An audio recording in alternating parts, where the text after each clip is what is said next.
So now it is my pleasure to introduce you to my colleague and my friend, and the next president of Society of Critical Care Medicine, Dr. Lauren Sorce. Let me tell you about her. Lauren is a Chicago lifer, raising her family in what's referred to as the Windy City. She's the Associate Director for Nursing Research and the Senior Scientist in the Pediatric ICU at the Lurie Children's Hospital in Chicago, and faculty at Northwestern University at the Feinberg School of Medicine. She is trained as a pediatric clinical nurse specialist at Loyola University. She followed by her master's degree and pediatric nurse practitioner certificate and her PhD from Rush University. Lauren, one of many contributions, but her key contribution to critical care has really been her leadership as an advanced practice registered nurse. Lauren has served SCCM in so many capacities.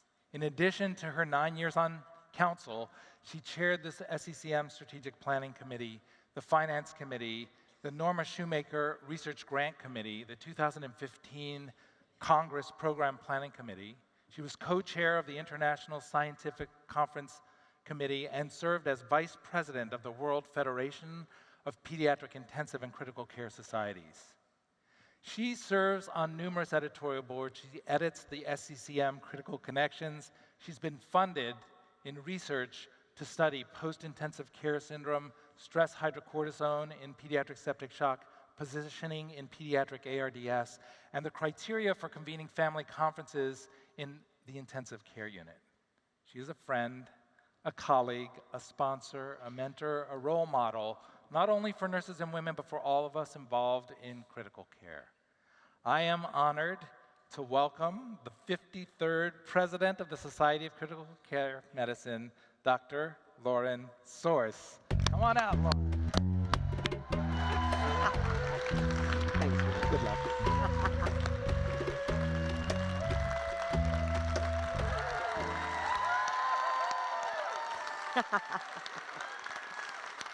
Well, thank you, Vinay.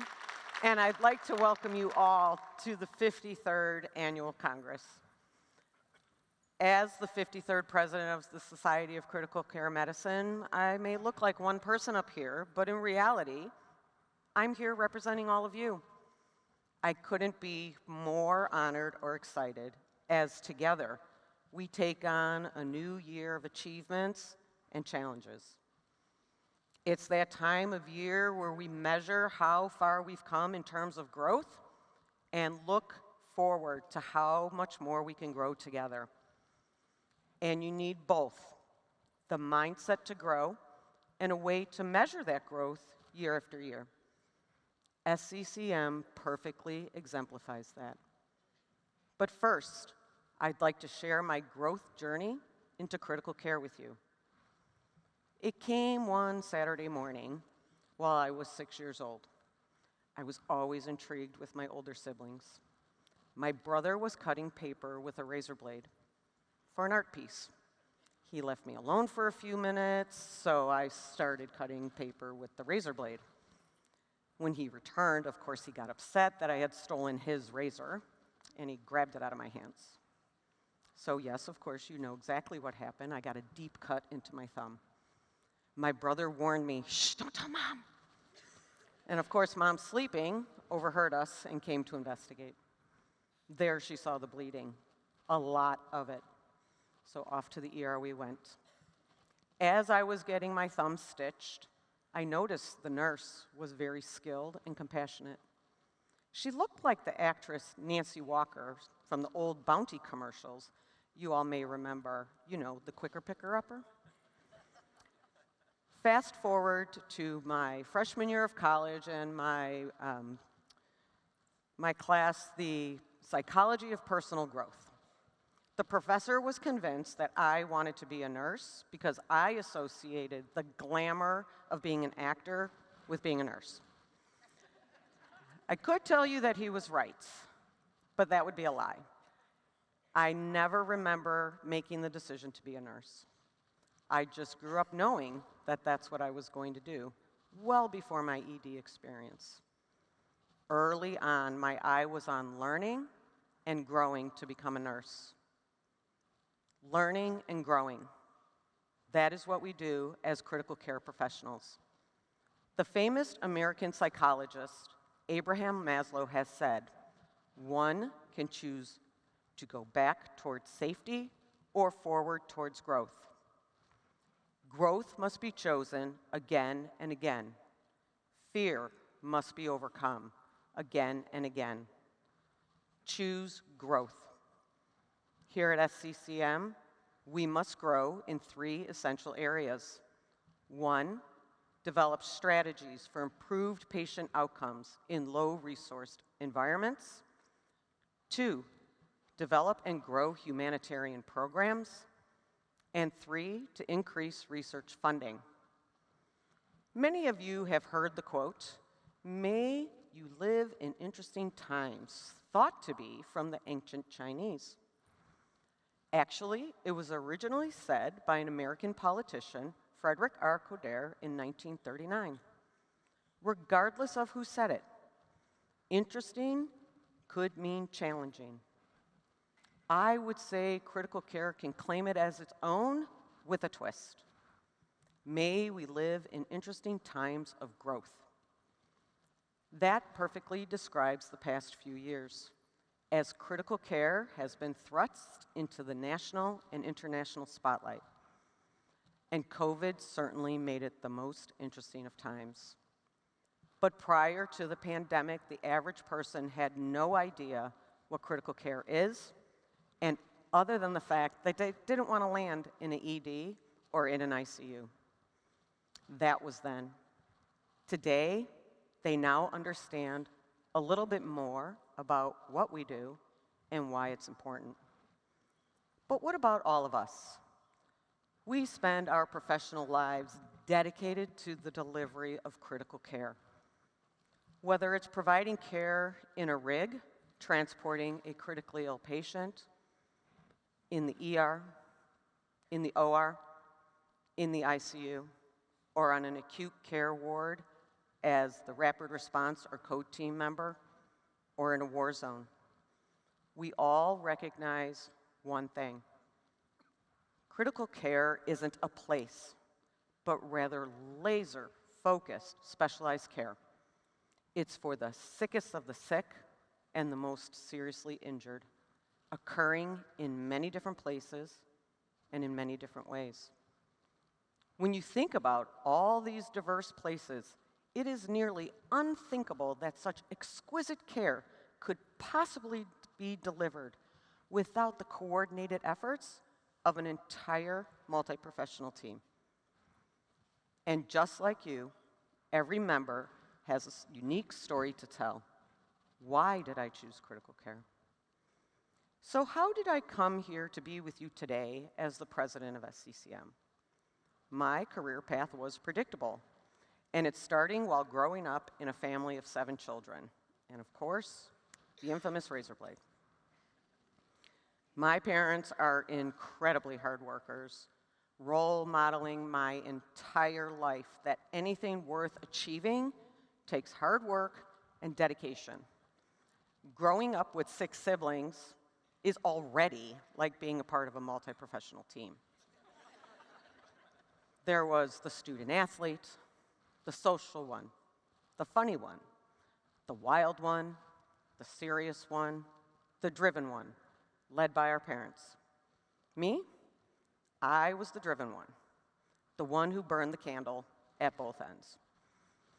And we all brought our strengths and skills together to grow and face challenges as a family. It was the most interesting and exciting of times growing up, taking one step forward at a time. I like to refer to being one of 7 as thriving in chaos, controlled chaos. Someone always coming or going, bringing new friends to the dinner table, creating new games, innovating faster ways to get the house cleaning done. You get the idea. I also learned resilience, although as a child I did not know what it meant. But here's what I did know. When I didn't succeed at something, I was taught to pick myself up by my bootstraps and go back at it. It wasn't that failure wasn't allowed. It was about learning from what had happened and trying again. Not only were my parents instilling resilience in me, they were also cultivating a growth mindset. It was my first step forward, a life lesson that was crucial for achieving goals. So, is it any surprise I found a home, a perfect fit in critical care? Who knew my parents were grooming a critical care professional? In 1988, I started working as a new grad in the Pediatric Intensive Care Unit at Children's Memorial Hospital in Chicago, now known as Ann and Robert H. Lurie Children's Hospital of Chicago. The country was hiring, there you go. The country was experiencing another nursing shortage, and so the ICU was hiring new grads. It definitely wasn't an easy place to work. Not because of the patients, but because there weren't enough of us. I was drawn to this specialty because it literally felt like home. Like most of us drawn to critical care, I was intrigued by watching physiology and pathophysiology in action, observing minute-to-minute changes on the monitor, the physical exam changes, the keeping busy with the numerous interventions, assessing and reassessing patients' response, all while also attending to the needs of the patient's family. After a couple of years in the ICU, I looked for more opportunities to contribute and grow. I began giving lectures at the hospital and then at conferences. This opened up a whole new world to me. Meeting other professionals, establishing relationships and networking, and professional advancement. That meant a return to school for my master's degree, followed by a postdoctorate Pediatric Nurse Practitioner Certificate. And thanks to Dawn Baddeley, the PICU nursing director, and Dr. Tom Green, pediatric intensivist and Department of Pediatrics chairman, for creating new pediatric critical care nurse practitioner positions. I was at the right place, at the right time, as I completed my training and transitioned into one of the first 2 pediatric critical care nurse practitioners in our PICU. So now you know who to blame or who to thank for unleashing me on the world of critical care APPs. After I was hired, Tom Green called me to his office and said, in no uncertain terms, you will join the Society of Critical Care Medicine and you will go to the meeting. Up to this point, I was a member of some professional organizations, so I knew the importance of membership in a professional society. So in January 1988, I joined SCCM and I attended my first meeting. I was awestruck. No, not because I have to say that as president, but because it's true. I learned so much at that meeting that my head nearly exploded. It was a game changer for me, because I realized that I had found a fantastic professional community of peers, colleagues, and resources, all dedicated to critical care. It was a number of years before I got involved in the society, eventually through the creative community, taking on leadership roles, resulting in my induction in the American College of Critical Care Medicine in 2006. I worked through the creative community on multiple committees over the years, and while volunteering for the Congress Program Planning Committee, I was appointed co-chair of the 2015 SCCM Congress with Greg Martin. I was elected to council and started my term. As a council member, I had the opportunity to learn and grow even more about our society, more about how it interacts nationally and internationally, and how truly important it is to critical care professionals. Now, as president, I'm even more committed to furthering our growth, and I am happy to say that this is my 26th consecutive SCCM Congress.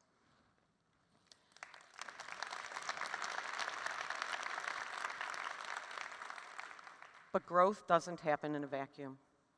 I've been fortunate to have so many mentors and influential people in my career.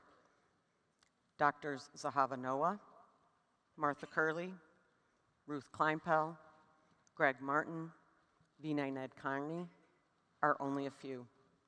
Each of them provided me with opportunities to learn more, to grow more, to do more, and to cultivate my growth mindset. It would be impossible to list all of their contributions and those of so many others to my career. In addition, we all meet some pretty great people along our professional paths who become our friends. These friends who share similar experiences are essential to how we manage and cope in our practice of critical care. We have all faced tremendously impactful cases, haven't we? That's when a moment with a colleague and friend can give us the support when we need it the most. But what about the other people who contribute to our growth? Family. The importance of family can never be stated enough, whether it's the family of our patient or your own personal family.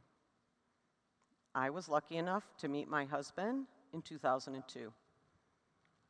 His name is Rick, and we have 2 children, Jack and Julia. We also have an incredible dog who is key to putting a smile on my face, snuggling with me early in the morning and during virtual meetings. It would be impossible to travel this journey as the SCCM president without their support.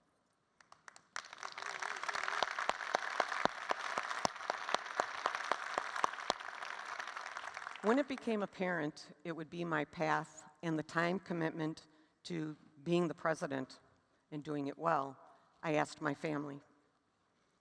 Prepared to tell them the reasons why this is so important, they just stopped me and said, yes, of course. Here with me today are my husband, Rick, Van Royen, our children, Jack and Julia, my parents, Frank and Helene Sorce, my sister and brother-in-law, Alice and Stephen Weil, and my very best friend and her husband, Peg and John Brosman.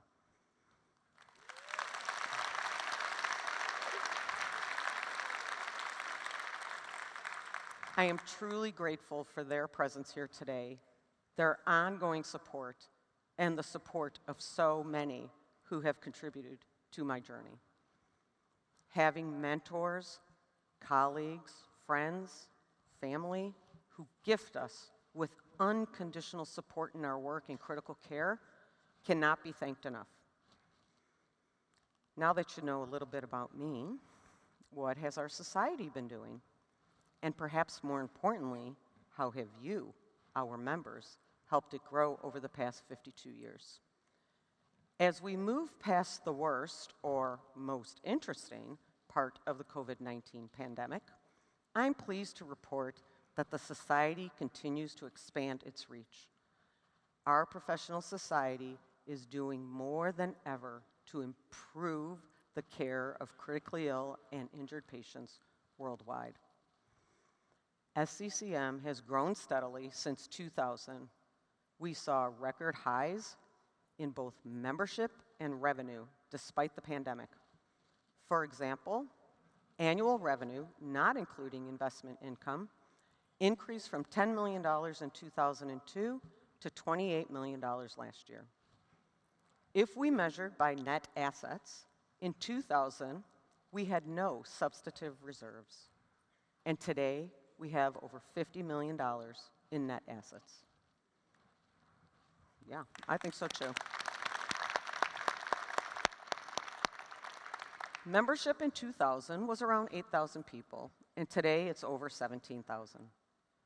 Looking through the diversity lens, SCCM is much more diverse now than ever before, no matter what measure you use.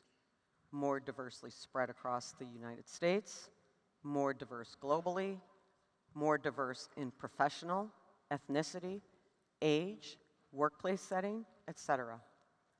Looking ahead, we will aggressively continue our efforts on the diversity front.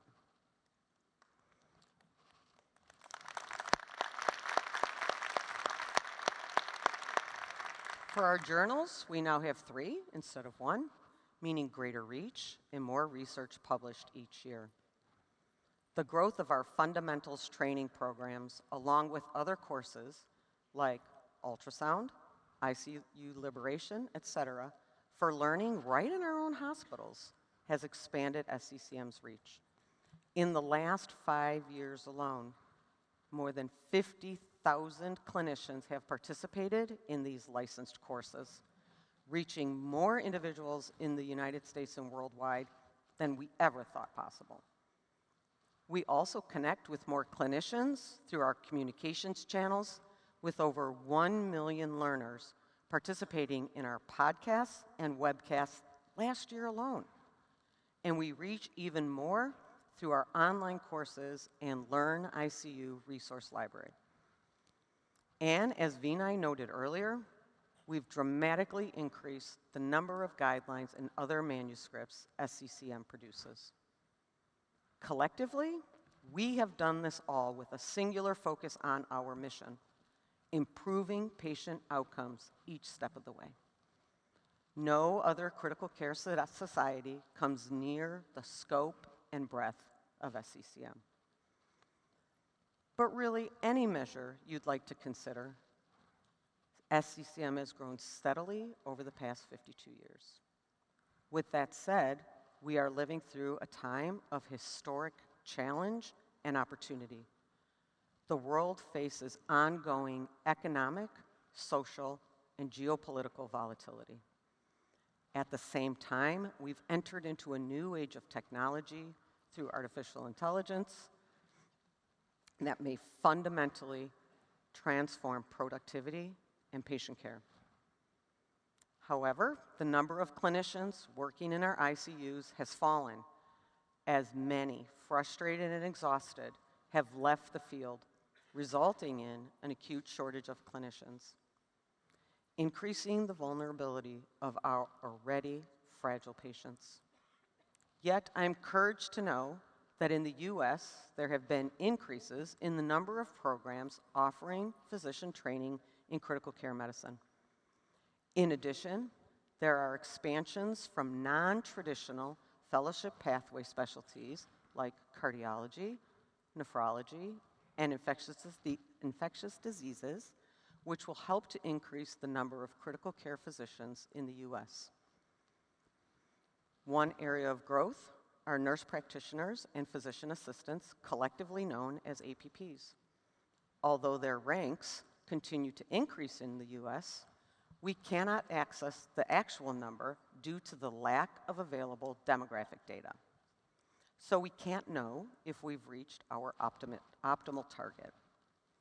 Clinical nurses, those we rely most heavily on to be the eyes and the ears of our multi-professional teams, are being educated in increasing numbers. However, deployment to critical care settings remains a challenge. Regarding critical care pharmacists, considered an essential member of the ICU team, despite consistent growth in the US, the number of board-certified critical care pharmacists remains relatively low when considering the number of ICU beds. This is also true for respiratory therapists, caused by those leaving the field or retiring early, coupled with a decline in enrollment in respiratory therapy programs nationally. Knowing more work is needed to bring more professionals to our team, we each have a responsibility to contribute to growth, development, learning, and collaborative environments.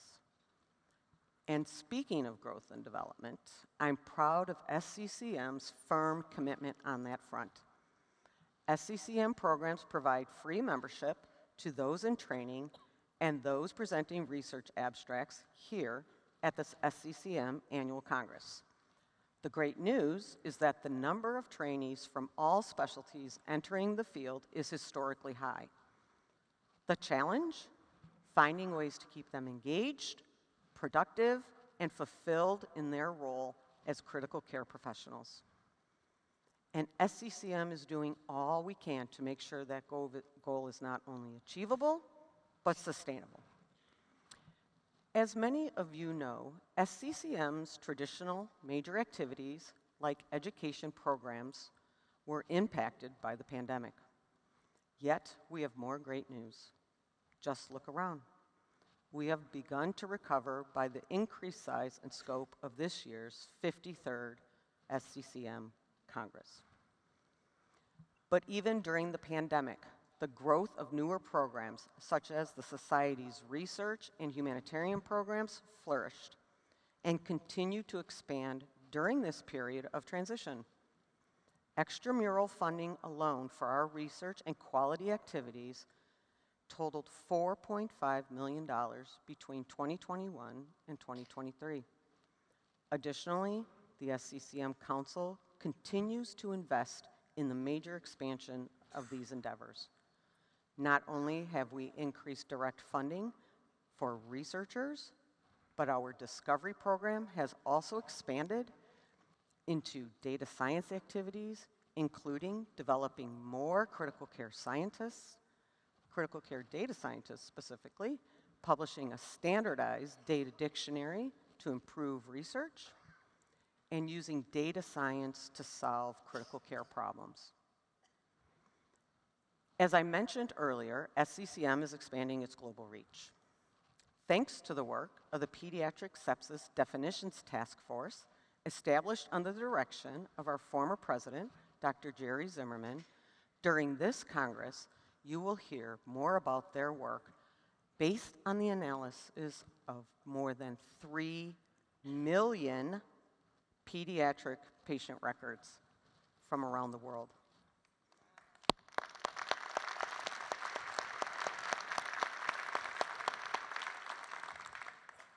Data science. In recent years, our expansion into more global health activities has been a major focus. No longer just offering membership and education to colleagues around the world. Last year, we launched the $5 million AIRS project. It was designed to build stable, sustainable oxygen infrastructure in low-resource hospitals, where much of our training programs proved ineffective. But why? Patients didn't have access to this simple, life-saving therapy. This activity, launching in the Gambia, Sierra Leone, and Liberia, will continue over the next 2 years as we train engineering technicians and hospital clinicians to maintain and use these new resources effectively. Additionally, in 2023, we issued calls for volunteers to provide care for those sick and injured during the conflict in Israel and Palestinian territories based on the needs expressed by their ministries of health. I'm pleased to say that over 1,000 of you stepped forward and registered to assist when conditions on the ground are safe to do so.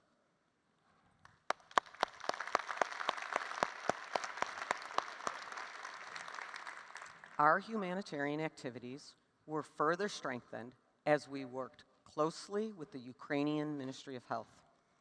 SCCM provided much-needed training and handheld ultrasound equipment to clinicians in Ukraine. This will empower them to save lives and successfully move injured patients from the ICU to rehabilitation centers. Let's take a quick look at this recent SCCM Global Health Program. So the purpose of this course specific for Ukrainians is to make sure that they have the highest quality education in critical care ultrasound for 2 groups of individuals. The first group is the novice, somebody who never have any experience with critical care ultrasound. And after a 2-day course, they will be able to serve in the best capacity to their patients because they will be able to have a much better diagnostic reliability at the bedside. Курс є такий крутезний, да? Тобто 2 години буквально лекцій, да? І потім більша частина даного курсу вона передбачає відпрацювання практичних навичок, тобто живі люди, реальна ситуація, серце, що працює, це не манекени, це можливість навчатися саме в реальному режимі, на реальних людях.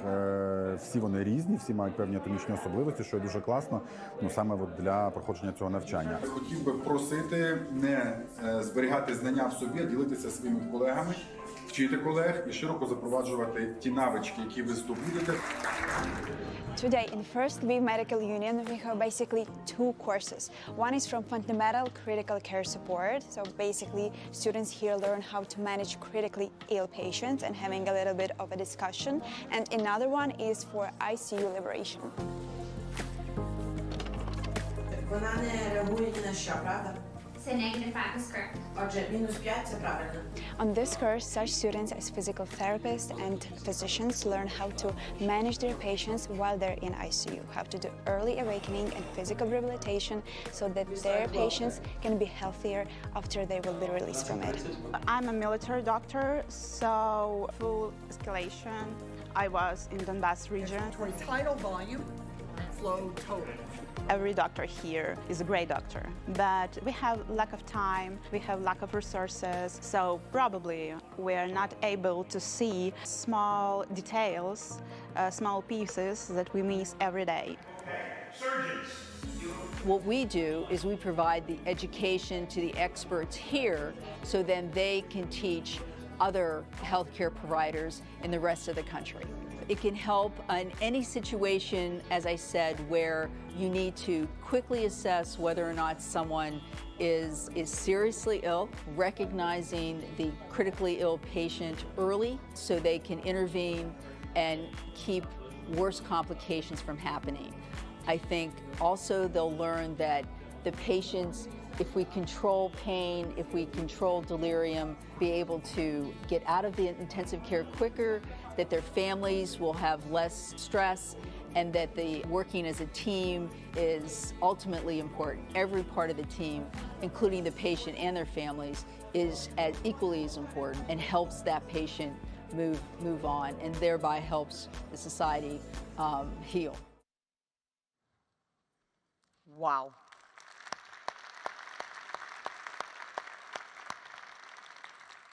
As I know, most of the volunteers and staff that participated are in the audience today.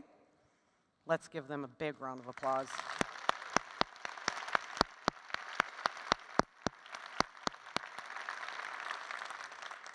As you can see, SCCM has been here helping our colleagues everywhere and anywhere critical care is needed. But we are also looking ahead. We are choosing growth. In 2023, the SCCM Council stepped forward to update its global strategy. We have broadened the SCCM fundamentals training programs and, through funding partners, provide free training to those in low-resourced areas, both in the United States and globally. And we continue to work to bring needed pharmaceuticals, medical supplies, and equipment to ICUs in most need. Later this year, we will implement a new fee infrastructure for all SCCM programs based on your location, so those from more resource-limited nations can participate equitably in all SCCM activities. And here,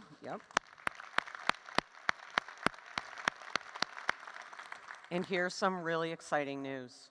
This year, we are launching a new program to reduce mortality from sepsis in low-resource settings.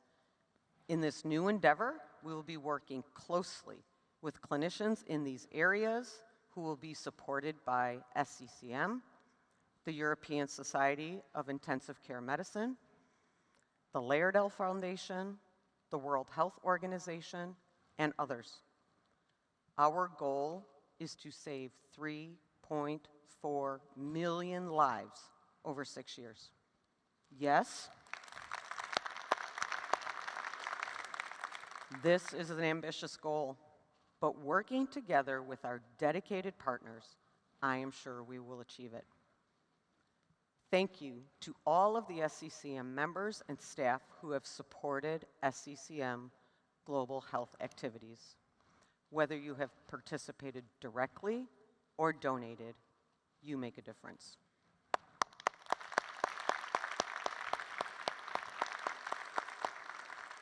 And now that you know a little bit more about me and more about what SCCM has been doing, it is clear that SCCM remains a consequential organization because time and again, from education to research to humanitarian support, we have adapted to paradigm shifts of all types and risen like the phoenix.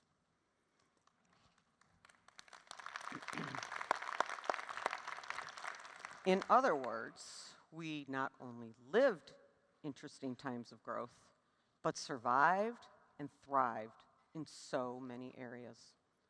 But in this great time of change, our mission has never wavered. SCCM's commitment to improve the care of critically ill and injured across the planet remains consistent and guides us in every decision we make.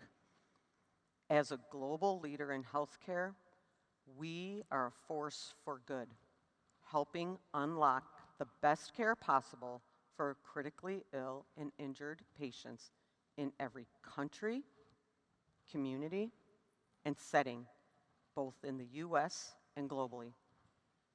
The continued support of SCCM members, donors, sponsors, advertisers, and essential partners is essential to our success. Because of all of you, our collective efforts have had a major impact on the care of critically ill and injured everywhere. So how will you choose growth? Will you volunteer to help develop strategies for improved patient outcomes in low-resource environments? Contribute to humanitarian programs? And/or help build research and research funding? As a critical care clinician, these are just a few of the opportunities you have to contribute, thereby joining in SCCM's mission to provide the highest quality care for all critically ill and injured patients. My leadership journey in SCCM has provided me with professional growth, networking, and personal satisfaction. Each and every one of you have an opportunity, same as me, to increase your involvement in SCCM and achieve more professional satisfaction. There are many ways you can become involved in our ongoing initiatives. I invite you to choose growth as we continue to improve critical care around the world. Thank you.